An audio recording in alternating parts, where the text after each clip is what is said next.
Then we will move on to the next item on our agenda, which is the Computer Science Task Force updates. Superintendent Dixon. Thank you, Madam Chair. I was asked to just bring back a brief report on the Computer Science Task Force. You'll recall that an attempt was made to open I don't know if a bill file was open.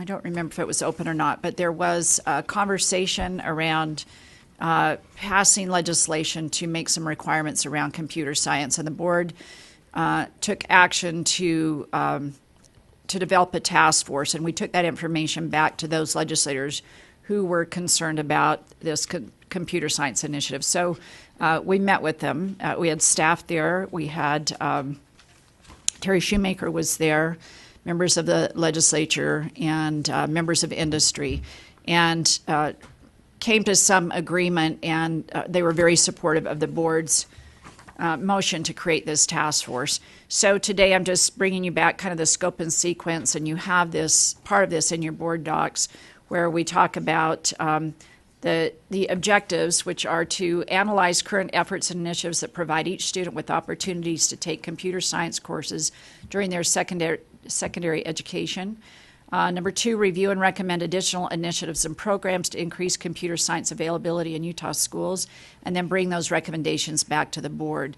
And the recommendations from the board also were that the group would meet regularly in order to accomplish the work. And I know the industry and members of the legislature who were going to sponsor this legislation would like to see this happen, at least recommendations coming back to the board by the end of the school year, so that there can be some conversation and action taken for either the following year or actually registration doesn't come out until January. So these recommendations would be put in place for 2020.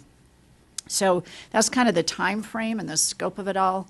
And then in terms of membership, the ask from industry and higher ed and tech colleges and the governor's office, meaning GoEd and others, all want to be involved.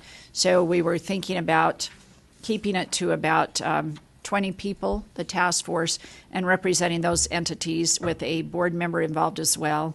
Utah Technology Council, for example, elementary, high, and junior high and high school teachers, rural, urban, so looking at geography, parent involvement, local school board involvement. So those are some of the categories. So if you have categories that you're interested in that you want to make sure are included, I think we've got a teacher on there, principals.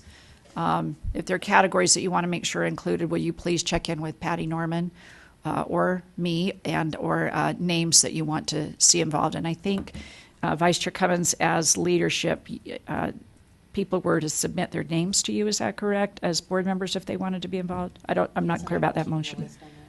Okay. So it's board members that want to participate on this committee would submit that to Lorraine. And the recommendation by those who met initially is that we just try to keep it to one representative from each of those categories rather than multiple, and that your board member designee would then report back to you and get input from you as well. Board Member Beebe. What would be the timeline for this task force? Would it end in 9 months? Would it end in a year? I think we're looking at a much briefer timeline, just meeting over the course of a couple of months to make recommendations. Thank you. Okay, are there any further questions from the board?